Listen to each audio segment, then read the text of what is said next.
시편 100편 말씀 우리 번갈아 가면서 읽겠습니다. 감사드리며 부르는 노래, 온 땅아 주님께 환호성을 올려라.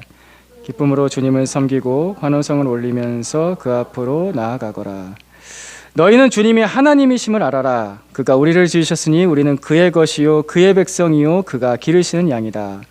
감사의 노래를 드리며 그 성문으로 들어가거라. 찬양의 노래를 부르며 그 뜰 안으로 들어가거라.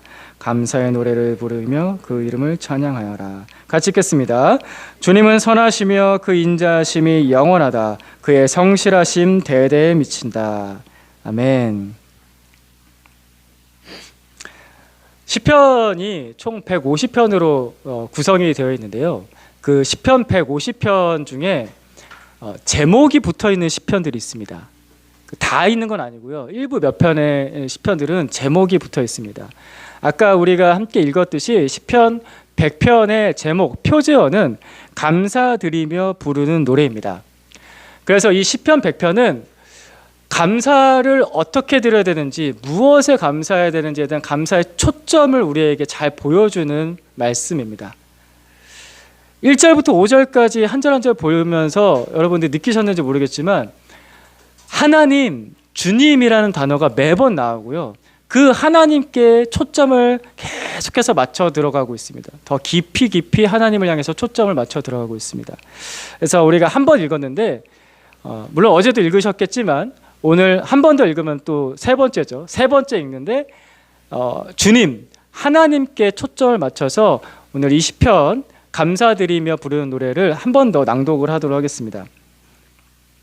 이번에는 여러분들이 먼저 읽어주시겠습니까? 제가 짝수 여러분들이 홀수 이렇게 읽겠습니다. 읽으실 때, 시편 읽으실 때 이렇게 읽으셔야 됩니다. 제목을 먼저 읽으시면서 가는 겁니다. 제목 읽고 1절 읽으시는 겁니다. 자, 먼저 읽겠습니다. 시작. 온 땅아 주님께 환호성을 올려라. 기쁨으로 주님을 섬기고 환호성을 올리면서 그 앞으로 나아가거라.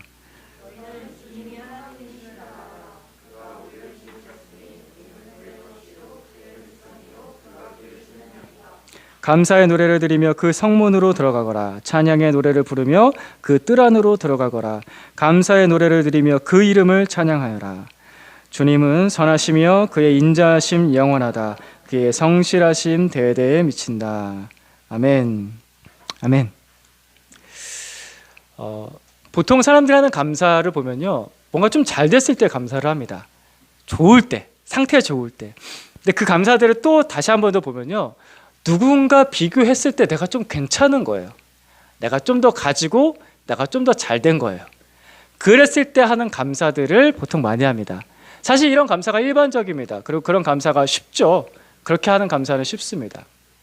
근데 만약에 내가 남보다 좀 잘 안 되거나 내가 좀 실패하거나 내가 가진 게 더 없거나 하게 되면은 그 전에 했던 감사의 마음은 사라지게 되고 그 감사가 원망으로 바뀌어지게 됩니다. 이처럼 남과 비교하면서 하는 감사, 이걸 상대적인 감사라고 이름을 붙여보겠습니다. 이 상대적인 감사는요, 진정한 행복을 주지 못합니다. 계속되는 행복, 변하지 않는 행복을 주지 못합니다. 상대적이기 때문에. 하지만 예수 믿는 사람은, 그리스도인은 변하지 않는 절대적인 감사를 할 수가 있습니다. 변하지 않는 하나님이 계시기 때문입니다. 누구와 비교하지 않아도 되는 하나님이 계시기 때문입니다. 그래서 예수 믿는 사람은 변하지 않는 감사, 절대적 감사를 할 수가 있습니다. 우리 3절 말씀을 한 번 더 주목하면서 말씀을 나누겠습니다. 3절을 한 번 더 볼까요? 같이 읽습니다. 시작. 너희는 주님이 하나님이심을 알아라. 그가 우리를 지으셨으니. 아멘. 주님께서 하나님이십니다. 주님께서 우리를, 나를 지으셨습니다. 그래서 내가 주님의 것입니다. 또 주님은 나의 왕이십니다. 나는 그분의 백성이고요. 또 주님은 나를 기르시는 목자이십니다. 나는 그분의 양이고요. 그렇죠? 그래서 주님께서 누구이신지, 또 나는 주님께 어떤 존재인지, 이 주님과 나와의 관계에 집중할 때 절대적 감사를 할 수가 있습니다. 왜냐하면 이 관계는 변하지 않기 때문입니다. 이 관계는 더 좋아지기 때문입니다. 나빠질 관계가 아닙니다. 더 좋아질 관계입니다. 사람과 사람 사이의 관계는 때론 나빠질 수도 있습니다. 하지만 하나님께서 우리를 향해서 늘 품고 계시는 것은 뭐냐면요, 나에게 늘 좋은 것 주시기 원합니다. 그것은 우리의 관계에 기초를 합니다. 그래서 주님과의 관계에 있을 때 더 좋고 더 감사하고 더 기쁠 수가 있습니다. 근데 만약에 이 말씀에서 주님이 주어인데 이 말씀에서 이 주어인 주님이 다른 것으로 바뀌게 되면은 이 절대적 감사가 비교적 감사로 바뀌게 되는 거죠. 돈이 주어가 되면은, 즉 돈이 주님이 되면은 나보다 돈 더 많은 사람 만나면요 배가 아픕니다.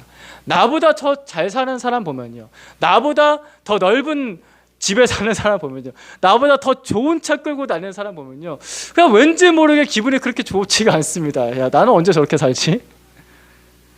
지위, 그 사람이 가진 직책이 주어, 주인이 되는 사람은 나보다 더 높은 사람 앞에 서게 되면요 왠지 이렇습니다. 주눅듭니다. 아, 나는 언제 저 자리에 올라가? 내가 저 자리에 오를 수 있을까? 그냥 괜히 주눅 들어요. 막 괜히 그냥 가슴 쫄리고요. 그러지 않아도 되는데 그냥 나는 나로서 행복한 건데 왠지 나보다 높은 사람 만나게 되면 조심해야 될 것 괜히 주눅 듭니다. 그러나 이런 것들이 주인이 아니고, 이런 것들이 내 인생의 주어가 아니고, 주님이 주어가 되시고 주님이 주인이 되실 때, 주님께서 정말 나의 하나님이 되실 때, 또 내 이웃의 하나님도 나의 주님이실 때, 내 이웃이 의지하는 분도 내가 믿는 하나님일 때 같이 감사할 수가 있습니다. 이건 비교하지 않아도 되거든요. 내가 믿는 하나님과 내 이웃이 믿는 하나님이 같은 하나님이에요. 그럼 같이 좋은 거죠. 굳이 거기서 비교할 필요는 없어요. 그죠? 같이 믿는 하나님, 아, 내가 믿는 하나님 당신도 믿으시군요. 그래서 예수 믿는 사람들은요, 예수 믿는 사람, 잘 믿는 사람 만나면요 기분 좋아져요. 와, 되게 예수 믿는 사람이 있다. 그렇죠, 신기하죠. 세상 살다가 어느 갑자기 예수 잘 믿는 사람을 갑자기 일터에서 만나는 거예요. 내 친구 중에서 만난 거예요. 너도 예수 믿어? 하면서 만나면요 왠지 기분 같이 좋아져요. 내가 믿는 하나님이 내 이웃의 하나님 되면요 같이 기분 좋고 같이 감사할 수가 있습니다. 비교하지 않아도 되죠. 절대적 감사가 됩니다. 이게 건강한 감사인 거죠. 함께 기뻐할 수 있는 감사, 함께 좋은 감사. 그래서 하나님이 우리의 하나님이 되실 때 차별이 사라집니다. 굳이 비교하지 않아도 됩니다. 이게 좋은 감사입니다.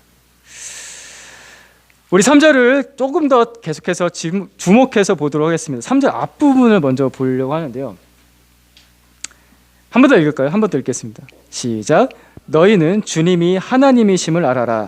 그가 우리를 지으셨으니 우리는 그의 것이요. 아멘. 그래서 알아라 라는 말에 주목하려고 합니다. 이 알다라는 말의 이제 히브리어는요 야다입니다. 야다. 이 야다라는 히브리어를 제가 여러 차례 설명드려서 아마 제가 설명을 시작하면 그거 하고 아실 거예요. 그죠? 뭐냐면요, 남편이 자신의 아내를 안다고 할 때, 아내가 자신의 남편을 안다고 할 때, 아버지가 자기 딸을 안다고 할 때, 아들이 자기 어머니를 안다고 할 때 야다라는 표현을 씁니다. 무슨 말이냐면은 굉장히 친밀한 관계 가운데서 아는 관계, 그때 알 때 야다. 깊숙한 관계 가운데 같이 살았어요. 같이 시간을 너무 많이 보냈어요. 마음을 충분히 나눴어요. 그때 야다라는 단어를 씁니다. 연애 10년 하는 것보다 결혼해서 한 달 사는 게 훨씬 더 많이 알죠. 그래서 신혼여행 가고 나서 깨닫습니다. 내가 이 사람을 잘 몰랐구나 라는 것을 알게 됩니다. 같이 살아볼 때 아는 것이 훨씬 많습니다. 깊숙한 관계로 들어갈 때 그것을 비로소 안다라고 할 수 있습니다. 그래서 책으로 배워서 아는 것, 책 읽고서 아는 것들은요 잊어버리는 게 많습니다. 책 많이 보셨죠? 네, 책을 보고 계시는데 책 많이 보셨죠? 책 읽은 거 다 기억하십니까? 아니요, 기억 안 나는 거 많습니다. 그때 읽을 때는 너무 좋아, 야 이거 굉장히 좋은 지식이다, 굉장히 좋은 내용이다 하고 하는데 한 달 지나고 1년 지나고 나면 내가 이 책 제목을 알긴 아는데 내용이 기억이 안 나. 자, 이런 것들은 내가 진짜 안다라고 말하기는 좀 부끄럽죠. 그걸 안다라고 말하기엔 조금 그래 내가 그거 보긴 했어 정도는 되는 거지 안다라고 말하기는 힘듭니다. 그런데 사람은요 살면서 경험에서 얻는 지식이 있습니다. 숟가락질, 젓가락질, 씻는 방법, 그죠? 말하는 방법, 관계 맺는 방법. 내가 한 직장에서 30년, 40년 일하면서 배운 그 기술들. 어머니가 집안일을 돌보면서 하면서 했던 그 수천 날, 수만 날의 그 일들. 몸으로 배운 거기 때문에 이거는 죽을 때까지 갑니다. 그죠? 경험에서 안 거기 때문에. 이건 진짜 그 사람이 전문가라고 할 수 있는 거죠. 이건 정말 내가 죽을 때까지 아는 거니까 내가 안다 라고 말할 수 있습니다. 그때가 야다입니다. 내가 경험해서 내가 이거 완벽하게 알아. 언제든지 할 수 있어. 언제든지 설명할 수 있어. 언제든지 보여줄 수 있어. 그게 야다입니다. 근데 그런 단어를 하나님을 알아라 라고 할 때 썼다는 것입니다. 하나님을 알아라. 내 평생에 죽을 때까지 알아야 되는 지식이 무엇인가? 내 평생에 영원히 잊지 말아야 될 지식이 무엇인가? 내가 알고 더 알고 내가 경험하고 더 경험해서 충분히 알아서 내가 정말 알아요 라고 말할 수 있어야 될 그 지식이 무엇인가? 하나님을 아는 지식입니다. 하나님을 아는 지식. 예수 믿는 사람은 평생 하나님을 알아갑니다. 평생 하나님을 배워갑니다. 그것은 영혼까지 갑니다. 아마 우리는 다 알 수는 없을 것입니다. 왜냐하면 하나님이시기 때문에. 그래서 하나님이 우리에게 또 천국을 주셨죠. 그래서 천국 가서도 하나님을 그때 가서도 배울 겁니다. 우리는 영원히 하나님을 배울 겁니다. 하나님이 어떤 분이신지. 야다. 우리 사랑하는 형제자매들이 하나님을 아는 자 되길 축복합니다. 하나님을 알아서 하나님을 알기 때문에 하나님 감사합니다 라는 고백들이 여러 가지가 많이 튀어나오기를, 터져 나오기를, 더 넘쳐나기를. 이건 한계가 없어요. 그러니까 하나님을 알면 알수록 더 기쁘고 감사한 거예요. 행복한 거예요. 그런 충만한 암, 경험에서 아는 암이 가득하기를 정말 여러분을 축복합니다. 그렇게 삶으로 경험해서 하나님을 알았던 한 분을 소개해 드리려고 합니다. 이분은 유명해서 여러분들 다 이미 들어보셨던 분이고 이분이 쓴 글도 한 번은 다 보셨습니다. 우리 어린이들도 심지어 알 수도 있습니다. 누구냐면요, 송명희 시인입니다. 들어보셨죠? 송명희 시인. 이 송명희 시인은 장애를 가지고 있습니다. 태어날 때부터 9달 만에 태어났습니다. 미숙아로. 미숙아 태어나서 너무 약하게 태어났어요. 아이가 너무 약하게 태어나서 의사가 말하기를 이 아이 오래 못 삽니다 라고 얘기했습니다. 처음부터. 근데 신기하게도 이 아이가 살아냈습니다. 안 죽고 살아내서 1년이 지나서 이 아이의 검사를 다시 했는데 그 검사 결과가 뭐였냐면요, 뇌성마비였습니다. 뇌성마비. 이 아이의 진단 결과는 뇌성마비. 그래서 사진이나 동영상을 보신 분들 아실 거예요. 굉장히 몸이 불편합니다. 말 한마디를 하려면 굉장히 힘이 듭니다. 온 몸이 힘을 줘서 얘기해야지 한마디 한마디를 할 수 있을, 그리고 팔 하나, 다리 하나, 어느 거 하나 제대로 움직일 수 없는 그런 뇌성마비를 가지고 있는 온 몸이. 자유롭지 못한 몸도 있었을 뿐만 아니라 그 집안 자체도 너무 가난했습니다. 그러니까 제대로 치료도 못 받았겠죠. 그래서 몸도 아프고 집도 가난해서 너무나 서글프게 살았습니다. 그런데 이 송명희 시인을 낳은 어머니는 매일마다 기도하시는 분이셨습니다. 매일마다 딸을 위해서 어려운 상황을 놓고서 하나님께 날마다 간절히 기도하셨던 분이셨습니다. 송명희 시인은 어릴 때 그런 엄마를 바라보면서 원망이 터져 나왔습니다. 기도하면 뭐해? 안 들어주는데. 기도하면 뭐해? 우리가 변화된 게 하나도 없어. 그런 하나님이 전능한 하나님이라고? 엄마가 너무나 무기력하게 보였습니다. 그러면서 마음에 이런 마음을 먹었다고 하면 나는 그런 하나님을 안 믿을 거야. 나는 그런 하나님을 안 믿을 거야. 그렇게 청소년기까지 오랜 시간 동안 마음의 상처와 아픔을 가지고 또 몸의 질병을 가지고 또 가난한 형편을 가지고 오랫동안 살았습니다. 근데 그러던 어느 날 늘 방에만 있어야 되지 않습니까? 누가 옮겨주지 않으면 나갈 수도 없는, 늘 방에만 앉아 있다가 너무 답답해서 이러지도 못하고 저러지도 못하고 너무 답답한 마음에 그냥 토해내듯이 이렇게 기도가 터져 나왔다고 합니다. 하나님, 저 좀 만나주세요. 하나님, 저 좀 만나주세요. 그 방에 혼자 앉아 있으면서 정말 토해내듯이 너무 답답한 마음에 하나님 저 좀 만나주세요. 저 좀 만나주세요. 라고 기도했습니다. 그렇게 송명희 씨는 정말 어렵게 하나님을 만났습니다. 정말 쉽지 않은 과정이었습니다. 근데 하나님을 만나고 나서 이 송명희 시인이 하나님을 만나고 나서 그때부터 그의 삶이 변화되기 시작했습니다. 그의 상처들이 하나님 앞에서 만져지고 치유되기 시작했고, 그래서 내가 뭘 위해서 살아야 되는지, 어떻게 살아야 되는지 그게 그 안에서 살아나기 시작했습니다. 학교를 못 갔습니다. 학교도 못 가는데 어느 날 하나님께서 자신에게 주신 마음을 글로 적기 시작했죠. 그게 시가 되었습니다. 그 송명희 씨의 마음에 그 자매의 마음에 야 이렇게 글을 한번 써봐 라고 쓰기 시작했던 게 공평하신 하나님이었습니다. 이 시 들어보셨겠죠? 왜냐하면 찬양으로 있기 때문에 너무 유명합니다. 제가 한번 낭독해 보겠습니다. 나 가진 재물 없으나, 나 남이 가진 지식 없으나, 나 남에게 있는 건강 있지 않으나, 나 남이 갖고 있지 않은 것 가졌으니, 나 남이 보지 못한 것을 보았고, 나 남이 듣지 못한 음성 들었으며, 나 남이 받지 못한 사랑 받았고, 나 남이 모르는 것 깨달았네. 마지막 두 줄 같이 읽어볼까요? 같이 읽겠습니다. 공평하신 하나님이 나 남이 가진 것 나 없지만 나 남이 없는 것을 갖게 하셨네.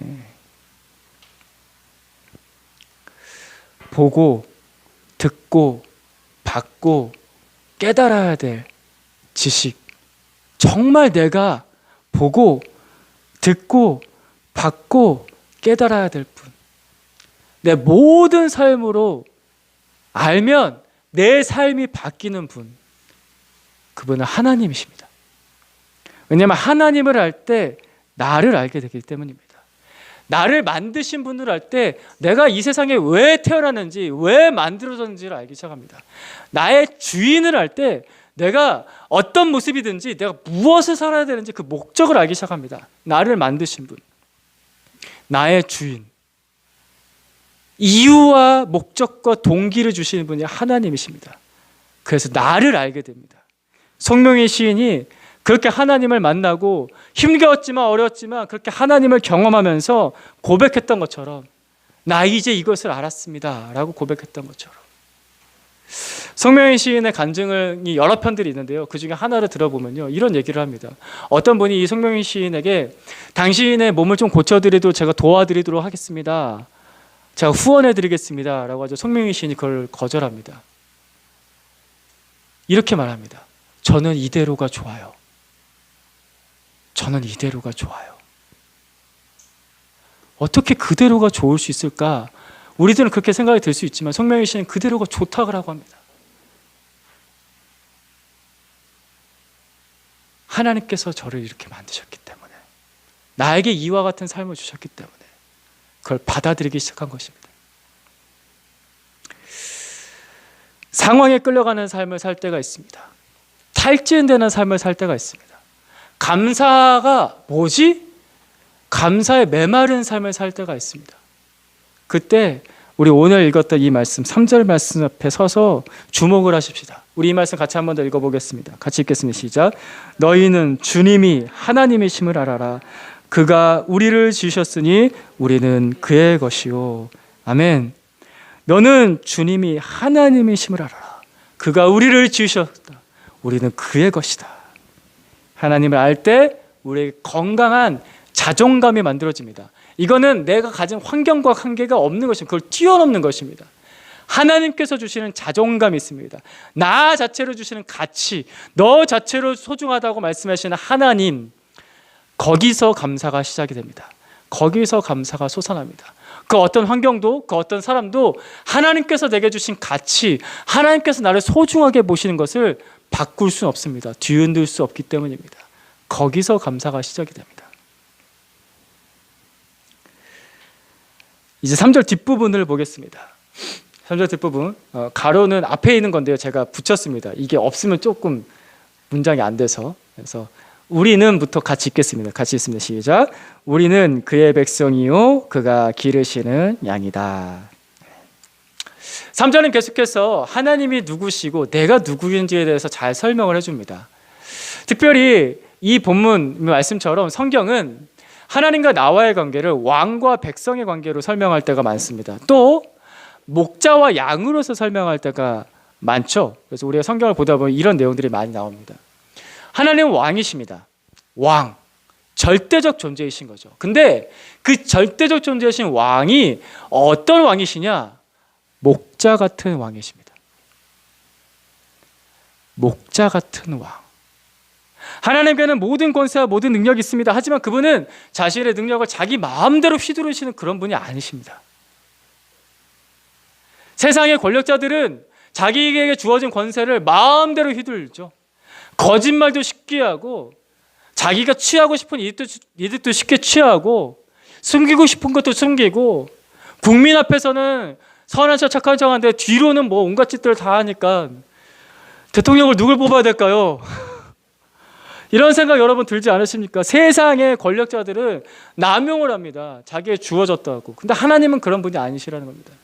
하나님은 자신에게 있는 모든 권세와 능력을 누구를 위해 사용하느냐? 사람을 구원하기 위해서, 사람을 돕기 위해서, 사람에게 생명 주기 위해서. 그 사람이 누구냐? 나, 그리고 우리를 위해서 그분의 권세와 모든 능력을 사용하십니다. 다윗이 노래했던 하나님의 이와 같은 모습이었죠. 그래서 이와 비슷한 맥락의 노래, 그 유명한 시편 23편 이렇게 노래하잖아요. 시편 23편 1절 2절 같이 읽겠습니다. 같이 봅시다. 시작. 주님은 나의 목자시니 내게 부족함 없어라. 나를 푸른 풀밭에 누이시며 쉴만한 물가로 인도하신다. 아멘. 아멘. 주님은 나의 목자이시니. 이스라엘의 지형, 이스라엘 기후들을 생각할 때 이런 푸른 풀밭 쉴만한 물가가 많을까요? 거의 중동입니다. 그죠? 중동에는 황무지나 사막이 더 많죠. 그죠? 물 없는 곳이 훨씬 더 많습니다. 그래서 목자가 필요합니다.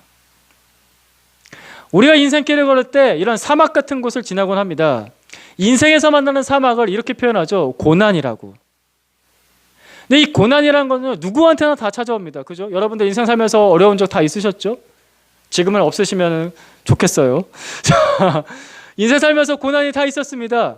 근데 누구에게나 고난이 오는데 또 이 고난이 내가 예상하지 못할 때 대부분 찾아옵니다. 예상치 못할 때. 갑자기 아파요. 내가 아프거나 내 가족이 아프거나. 갑자기 돈이 없어요. 갑자기 사고가 나요. 그래서 내 인생에 목자가 필요합니다. 그래서 다윗은 이 시편 23편에서 그 맥락에서 또 이렇게 노래하는 것입니다. 4절 말씀. 다윗은 그의 목자로 노래합니다. 4절 같이 읽습니다. 시작. 내가 비록 죽음의 그늘 골짜기로 다닐지라도 주님께서 나와 함께 계시고 주님의 막대기와 지팡이로 나를 보살펴 주시니 내게는 두려움이 없습니다. 아멘. 주님께서 나의 목자이십니다. 나와 함께 하시고 나를 보살펴 주신 나의 목자이십니다. 그래서 저는 죽음의 골짜기를 지나는데, 고난이 왔는데, 사막 한복판을 지나는데 두려움이 없습니다 라고 이야기합니다. 자기가 목자가 돼서 성공한 사람이 있습니다. 자신이 목자가 돼서, 내가 주인이 돼서 성공한 사람. 보통 우리가 이런 사람들은 네 글자로 이렇게 얘기하죠. 자수성가했다. 세상에서 자수성가한 사람들 보면요, 되게 박수를 많이 칩니다. 오, 훌륭해. 자수성가했어, 저 사람. 근데 그 자수성가한 사람들 중에서 많은 사람들이 그 자수성가에서 얻은 그 푸른 풀밭과 쉴만한 물가를 자기 혼자 다 차지합니다. 내 거거든요. 내 힘으로 얻었거든요.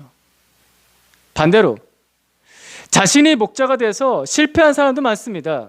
그렇게 자수성가한 사람도 있지만 실패한 사람도 많죠. 그런 실패한 사람들은 어떻게 되느냐? 친구 탓을 합니다. 에이, 친구 잘못 만났어. 저 자식은 동업하지 말았어야 됐어. 내가 저 자식 말이 잘못했어. 그 주식에 왜 넣으라고 저 자식이 말을 해가지고. 친구 탓을 하고 사람 탓을 합니다. 가족 탓을 합니다. 부모 탓을 하고요. 자기 배우자 탓을 합니다. 그리고 마지막 어디로 향하냐? 그 손가락이 하늘을 향해 갑니다. 하늘을 향해서 원망을 합니다. 자신이 목자가 돼서 실패한 사람들. 하지만 하나님께서 그 자신의 목자가 되어서 인도를 받는 사람은 고난을 이기는 감사를 합니다. 고난을 뛰어넘는 감사를 합니다. 고난과 관계없는 감사를 합니다. 이유는 한 가지죠. 20편, 23편에 나오죠. 주님이 나와 함께 하시기 때문입니다. 주님이 나와 함께 하시기 때문에. 사람은요, 보통 이런 생각을 합니다. 내가 더 나아지면은, 내가 돈을 더 많이 벌면은, 내가 지위를 더 높게 올라가면은, 내가 좀 더 건강하면, 그러면 더 좋을 거야. 그러면 더 감사할 수 있을 거야. 라고 하지만 그건 착각입니다. 그건 착각입니다. 이미 주어진 것이 있습니다. 이미 나에게 주어진 것이 있습니다. 감사는 거기서 나옵니다. 하나님께서 나와 함께 하십니다. 이것이 이미 내게 주어지는 것입니다. 하나님께서 내게 생명을 주셨습니다. 이미 주어진 것입니다. 하나님께서 나의 목자가 되어주시려고 하십니다. 이미 주어진 것입니다. 이미 주어진 것. 그걸 누리십시오. 그러면 감사하게 됩니다. 이렇게 하나님을 알고 하나님이 나와 함께 하신다는 것이 기쁘고 한 사람은요, 하나님을 예배하죠. 다른 예를 들어보겠습니다.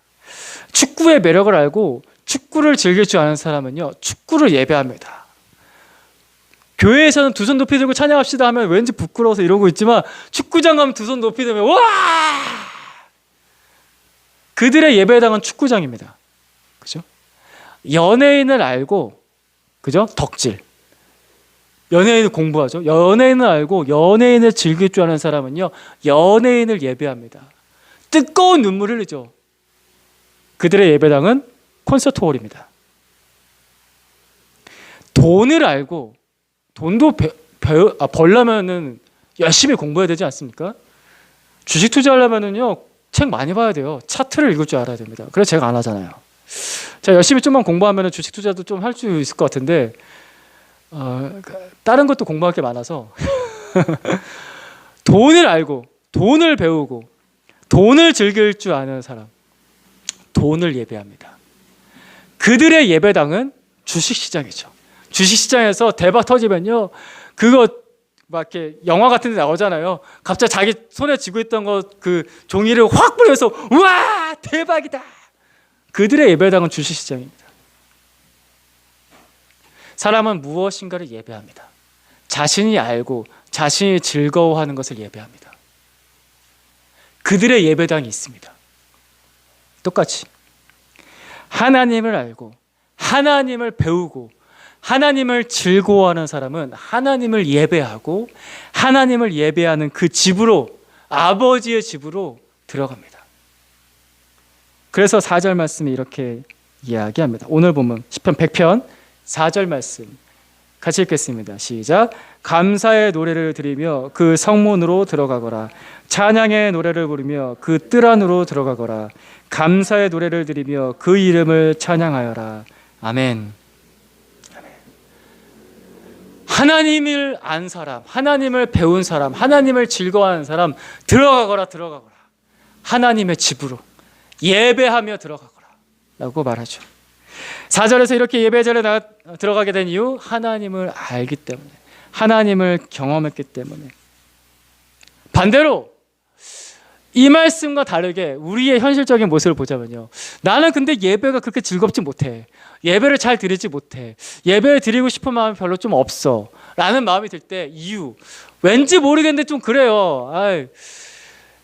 저 좀 오늘 좀 그래요. 왠지 모르겠는데 그 이유를 이 말씀에서, 오늘 시편 100편 말씀에서 알 수가 있습니다. 하나님을 모르기 때문입니다. 하나님을 배우려고 하지 않기 때문입니다. 하나님께 관심이 없기 때문입니다. 그러니까 하나님을 예배하려는 마음에 안 들죠. 하나님이 즐겁지가 않아요. 하나님을 배워야 알아야 즐거운데. 이것이 하나님을 믿지 않는 사람들이 교회에 나오기 어려워하는 이유입니다. 하나님을 모르는 사람들이 하나님을 예배하기가 어려운 이유죠. 당연히 그럴 수밖에 없어요. 저는 이걸 탓하는 게 아닙니다. 하나님을 모르는 사람, 예수님을 믿지 않은 사람들이 교회 한번 나오면 되게 힘들어합니다. 그럴 수밖에 없어요. 그 이해가 돼요. 모르거든요. 왜? 내가 하나님을 왜 만나야 돼? 왜 예배해야 돼? 모르겠어. 근데 자꾸 나오라고 그래. 그러니까 짜증나지. 왜 자꾸 모르겠는데. 신앙 상태가 안 좋은 사람들도 왜 자꾸 교회 나오라고 그래? 모르겠거든. 그러니까 예배드리기가 싫은 거예요. 교회 나오기가 싫은 거고. 이해가 됩니다. 저는 이해가 됩니다. 싫을 수 있지. 사람은 원래 그렇습니다. 사람은 하나님 배우는 걸 즐거워하지 않습니다. 하나님을 알기를 즐거워하지 않습니다. 제가 이것을 이해하기 때문에 그래서 제가 이 질문을 던져봅니다. 그러면 나는 뭘 알고 싶은가?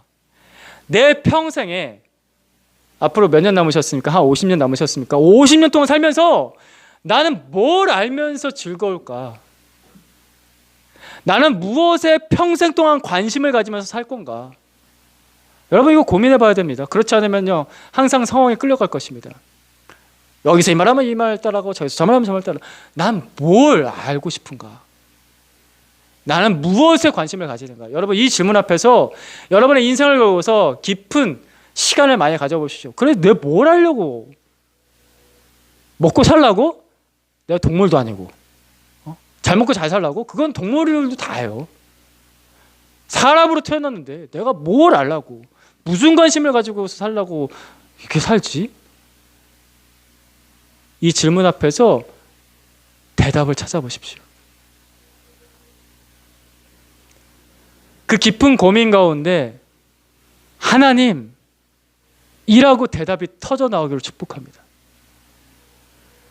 그 질문 앞에서 결국에 그래 하나님밖에 없어. 생각해 봤는데 그래 하나님이네. 나를 만드신 그분을 알아야겠네. 라는 대답이 터져 나오는 사람. 이 사람이 복 있는 사람입니다. 그래서 전도를 하다 보면 그런 경우를 좀 종종 경험합니다. 오랫동안 복음을 전하다 보면요. 그래서 내가 왜 살아야 되지? 그러다가 고민하고 제가 계속 찌르고 복음 전하고 찌르고 하다 보면요. 스스로가 이런 얘기를 할 때가 그래서 하나님밖에 없긴 없어. 그래서 하나님밖에 없긴 없는데 하나님을 어떻게 알아야 되지? 여기까지 가는 경우들을 종종 보곤 합니다. 오늘 그와 같은 과정을 거친 한 여인의 이야기를 좀 나누고자 합니다. 예수님께서 예배에 대해서 가르치시는 본문이 신약성경에 딱 한 군데 나옵니다. 예배를 이렇게 드려라 저렇게 드려라 예수님께서 많은 말씀 안 하셨습니다. 짧게 말씀하시는데 그게 어떤 한 여인과의 대화였었거든요. 여러분들이 또 잘 아시는 본문이죠. 요한복음 4장입니다. 번갈아 가면서 읽겠습니다. 여자가 말하였다. 선생님 내가 보니 선생님은 예언자이십니다. 우리 조상은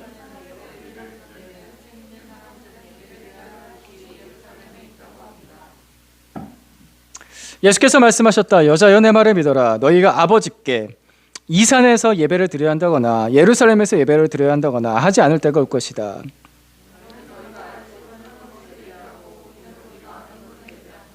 구원은 유대 사람들에게서 나기 때문이다. 같이 읽겠습니다. 참되게 예배를 드리는 사람들이 영과 진리로 아버지께 예배를 드릴 때가 온다. 지금이 바로 그때이다. 아버지께서는 이렇게 예배를 드리는 사람들을 찾으신다. 아멘. 사마리아 여인의 이야기입니다. 예수님께서 사마리아 수가성 우물가에서 만났던 한 여인. 이 여인이요 굉장히 중요한 질문을 던집니다. 그것도 영적인 질문입니다. 예배에 대해서 물어보죠. 근데 이 여인은 예배에 대해서 물어보는 것까지 참 좋은데 초점이 이렇죠. 어디서 예배를 드려야 됩니까? 라는 것입니다. 예언자를 만났습니다. 영적인 질문을 던집니다. 아마 이 여인은 수많은 고민들이 있었을 것입니다. 내가 뭘 믿고 사는 거지? 내가 어떻게 살아야 되는 거지? 왜냐하면 고난이 많았거든요. 남편이 많았던 여인, 남자가 많았던 여인. 근데 다 버림받았습니다. 뭘 위해서 살아야 되는 거지? 내 인생의 목적이 무엇이지?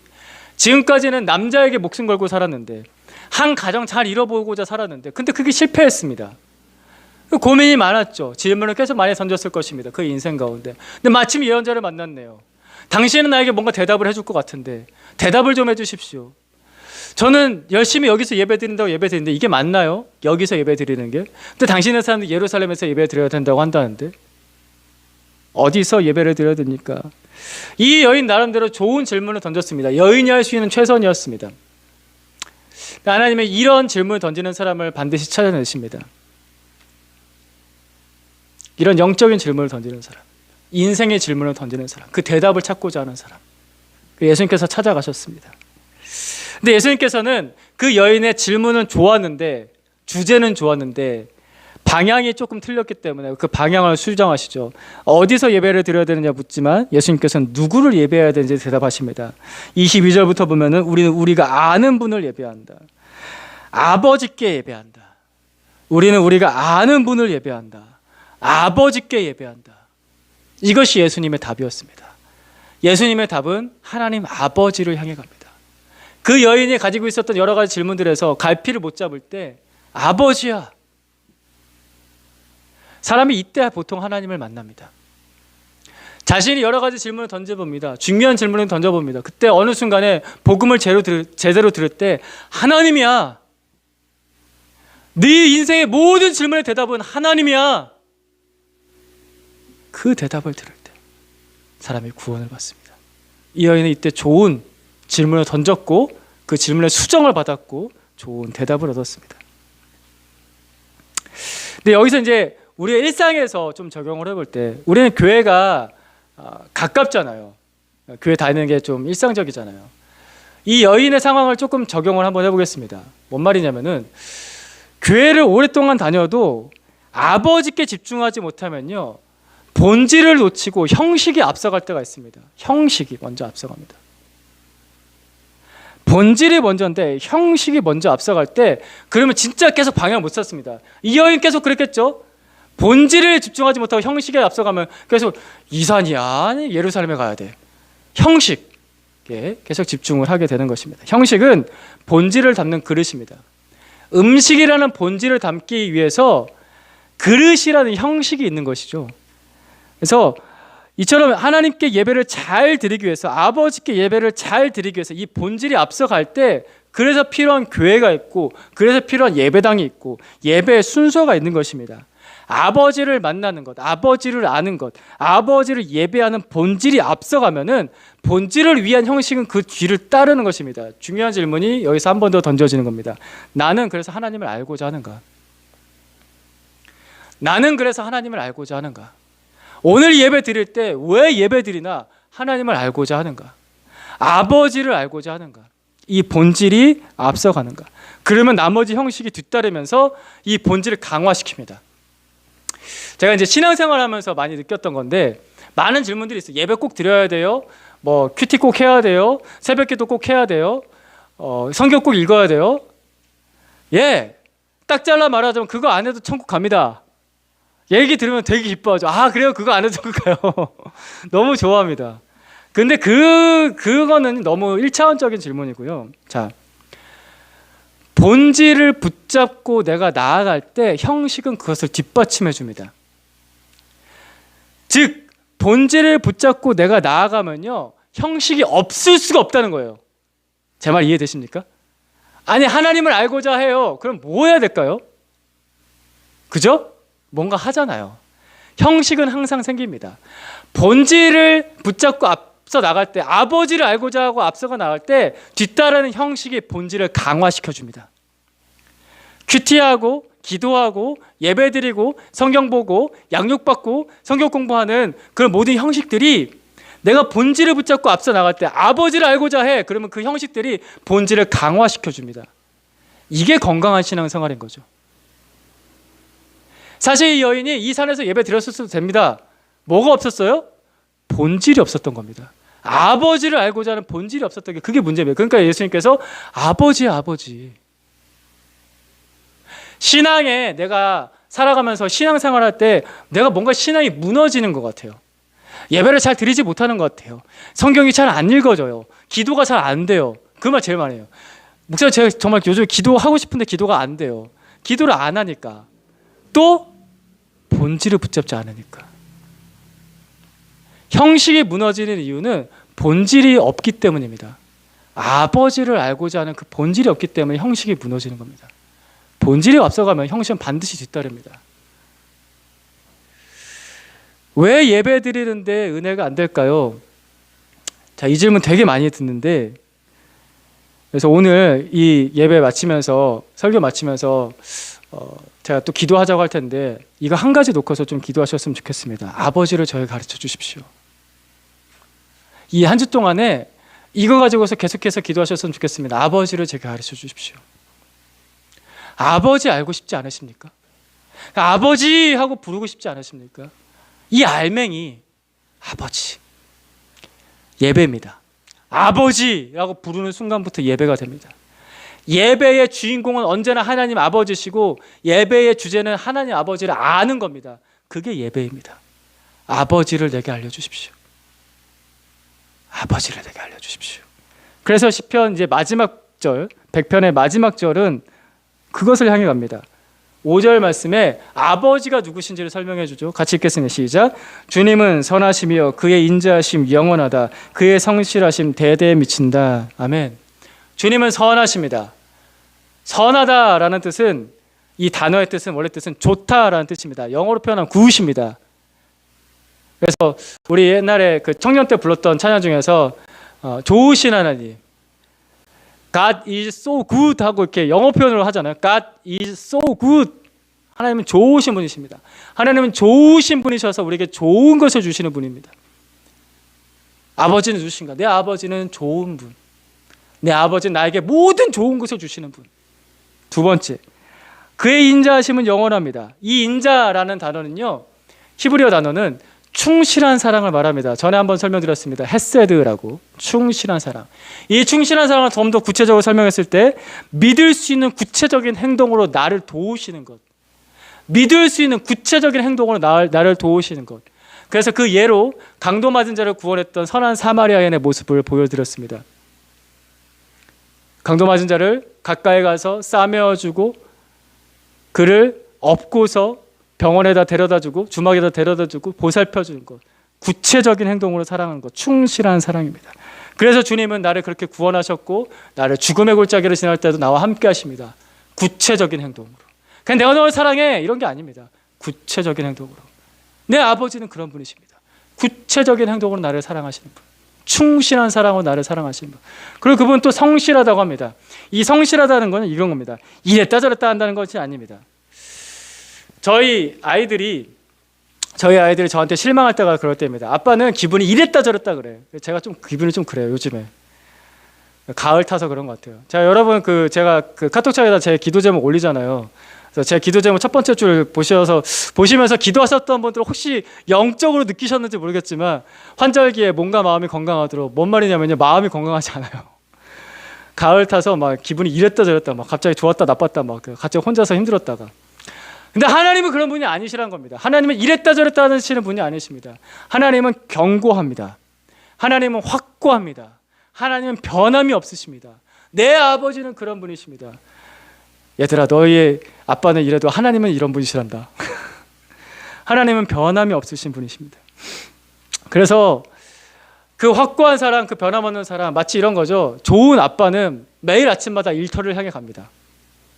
좋은 엄마는 매일마다 변함없이 가정을 돌봅니다. 그런 엄마 아빠 같은 분이 우리 하나님 아버지. 해야 될 일 하시고 있어야 될 곳에 계시는 분이 우리 하나님 아버지.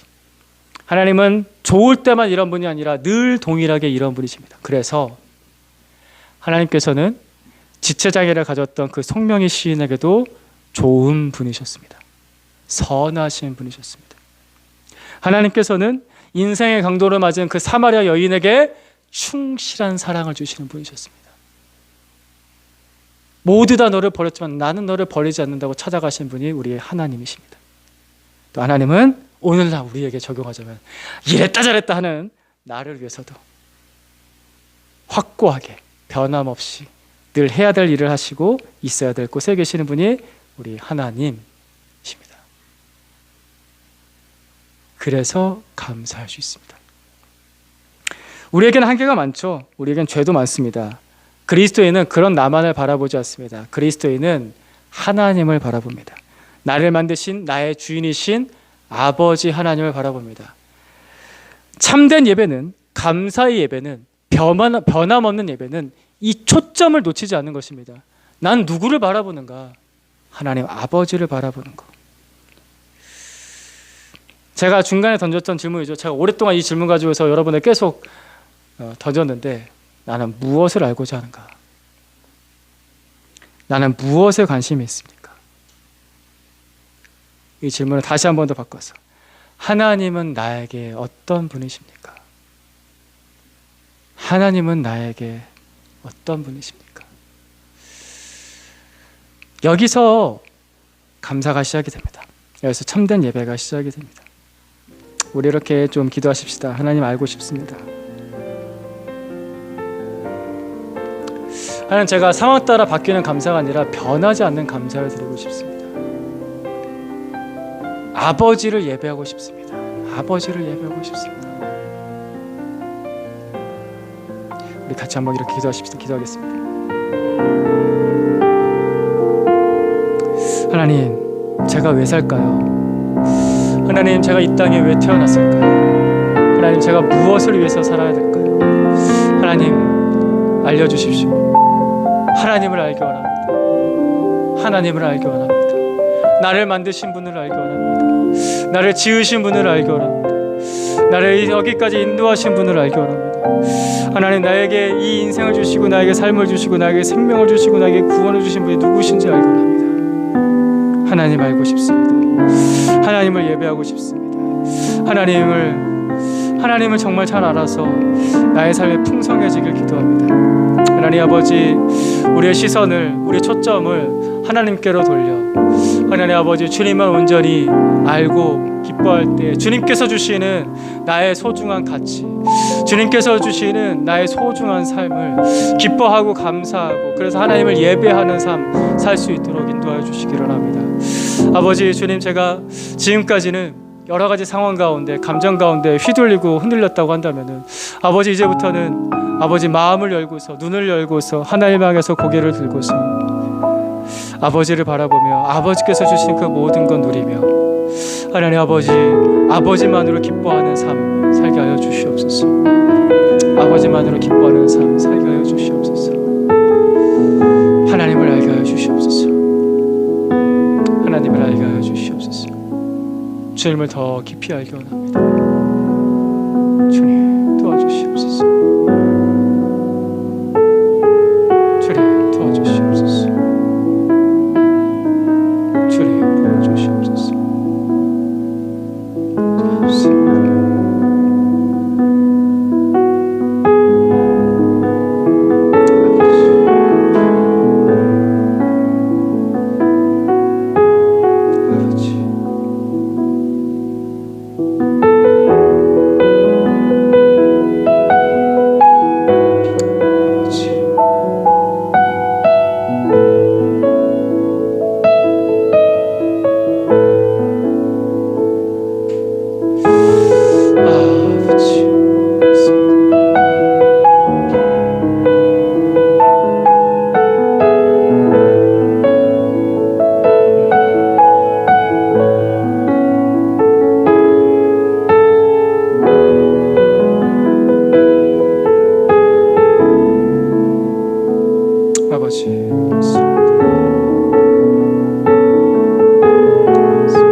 오늘 예배드리며 끝까지 아버지를 향한 시선을 놓치지 않기 원합니다.